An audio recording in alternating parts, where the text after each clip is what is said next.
I'm Ariana. Nice to meet you guys. Nice to You meet as you, well. Aaron. Hi, Ariana. Thanks for having us. Thanks for having me. So, why did you want to remake this movie? I was a massive fan of the original. It was like running on a loop on HBO when I was a kid, and I just every time it was on, I had to stop and watch it. And it was I didn't get along very well with my sister at the time, so but it was one of these like five movies that we could bond over, and we still quote to this day. And just being able to introduce that to another generation is really that's really what's super special. And then being able to like work with the original producers and having some of the original cast members make cameos, like it feels like such a full circle moment, to be able to like have this cult classic sort of reimagined with people that look like us. Yeah, Shooting the original house. I mean, oh, you noticed that. Amazing. I didn't until Simone told me, and who I Oh, just talked to, and I was like, "Oh yeah," because I remember it from the poster. mm-hmm. Yeah. And Wade made it look different. Like I wouldn't have necessarily known it was the same house either. Yeah. And there were some updates that had happened, some good, some bad in the 33 years or whatever since they'd done it.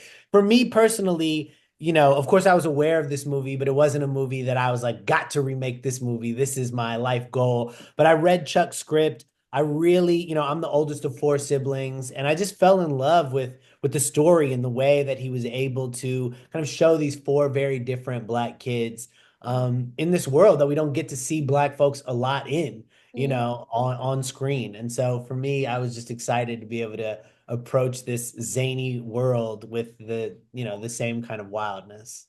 Yeah, Yeah, and in writing, like my agenda is always like promote mental health conversations with Black people and also show Black weirdos. Like that to me is what we need a lot more of. yeah. Um, so in this movie, it's a completely different route of how they got rid of the body. Why did you decide to go a different way? That being, I'm assuming race was a factor. Wait, that what was a factor? Sorry. Race was a Race. factor. Oh, yeah. No, it's yes, exactly. Race and technology. So obviously they couldn't do it the same way they did back in the back in the original because of Excuses. cameras everywhere and and but this is a Black family. You can't get caught with a dead white woman. It's going to be a bad day for you. So like I and the way they got rid of it without spoiling it, I was just like, what's the most fun way that like a kid could think to do this? Mhm. And how does it go wrong? And Wade just like knocked it out of the park. It looked so good.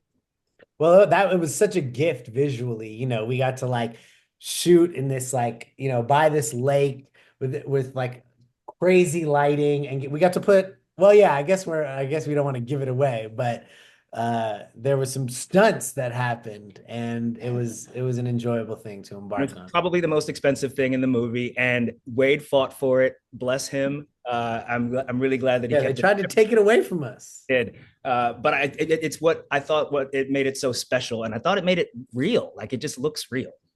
Yeah. Wade, from a directing decision, why did you decide to have the title card after so much has happened to kind of remind us that don't tell mom that the babysitter's dead?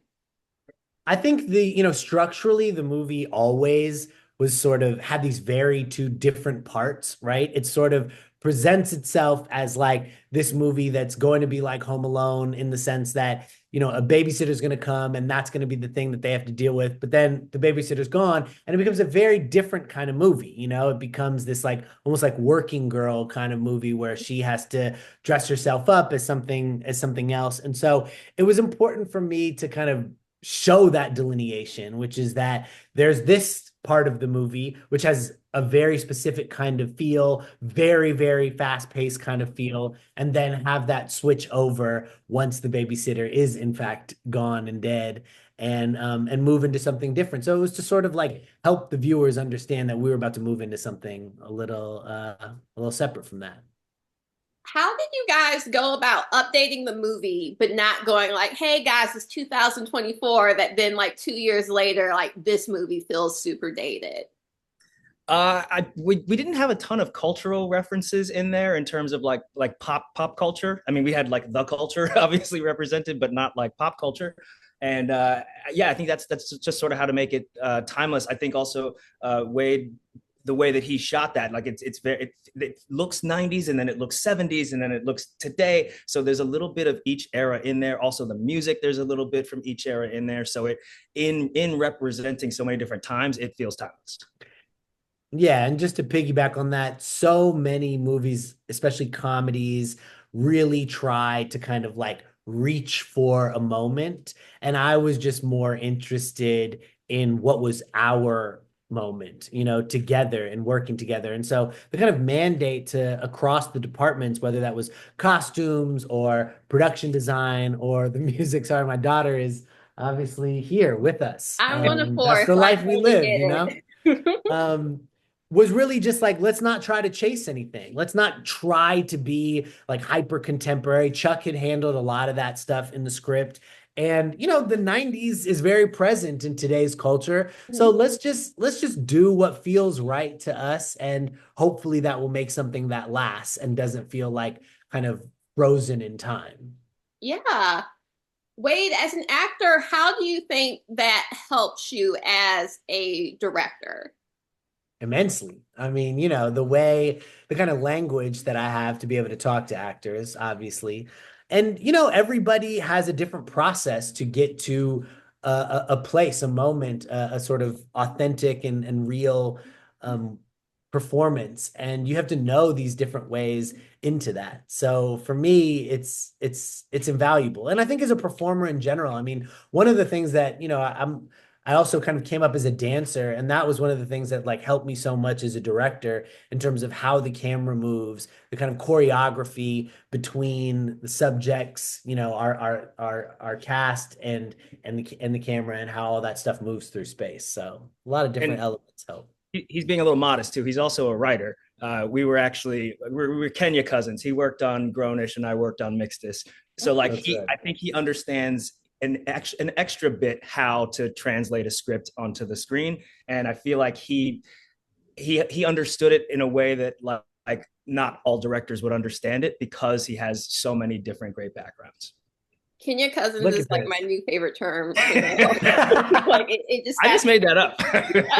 Kenya cousins. Yeah, that's good. So, and I knew exactly what you meant though. I wasn't like, oh, the country. I was like, oh, where? I noticed a few Easter eggs about the original movie within this movie. What was one of your favorites for each of you? That's a great question. I think I'm right on top of that, Rose. Like that was one of the things that people heard about this, that we were doing this. They were like, well, you have to make sure you include that. And dishes are done, man. Like the things that are like epic and sort of like, emblematic of the original, that stuff we kept in there, just kind of tried to make it feel a little bit fresher. Yeah, I think for me, the moment, it gives it away, but it's not saying where, but with Joanna Cassidy, when she shows up in the movie, that's actually like, it's kind of a moving moment for me. Moments before you see her in the original, we actually, do show a little piece of the movie, and Joanna Cassidy, young Joanna Cassidy from 33 years ago, is there, and then she shows up. And I think like to be able to have that dialogue in the film and that kind of meta-ness to me, and just like the way that it all comes together with the score and Nicole, who I think is fantastic in the movie also, like I really just enjoyed that kind of mirror moment with both us and them. Yes. Something that bothered me throughout the movie, not about the movie, but he just bothered me, was why did Kenny not get a job? Because he didn't want to take out his grill, man. They were going to the man was going to make him take out his grill. Why didn't he use his weed money for groceries? There was just so many solutions to this problem. Yeah, I think, true. You know what? You're picking up on something really awesome. I'm glad you said that, because it's supposed to show how kids or family members in general can be more helpful to each other, and sometimes they just need to be shown that. And you can think you're doing the most and be doing very little, and I think that's a problem a lot of men have specifically. And so I think that was you nailed it. Thank you. It was definitely like the oldest daughter thing that's just like, oh, I'm going to do that. It was just like, even if she was like the third, and it was just two boys, it was going to be on Tanya. Yeah. But one last question. Did Rose know the entire time I feel like she kind of did. No, No, what did she know? What do that you mean? About Tanya's age. I kind of feel like she kind of knew.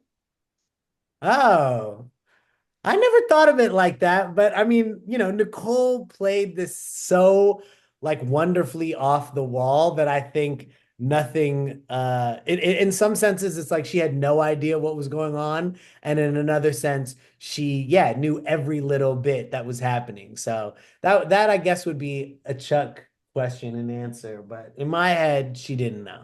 No, she did not know. I think she was so self-absorbed and so sort of flighty that she wasn't really paying attention to the particulars of others, and you sort of see that in her relationship with was his name Gus or and then also Jermaine Fowler. Jermaine Fowler. Thank you. And then when sorry, lost my train of thought a second. Because Nicole played it with such youth, like a youthful vigor, it felt like the thing that we are afraid of adults being is super serious and aggressive or whatever. And so like their energies matching in a way that they did, I think was really great on those two actresses and Wade for directing. And it really, it made adulthood seem less scary for Tanya. So props to Nicole on that for sure. Awesome. Well, thank you so much for taking the time to talk to me. I really appreciate it. And congrats on this project. I can't wait to talk to you about future ones. Thank you so much. Okay, thank you. Okay, bye.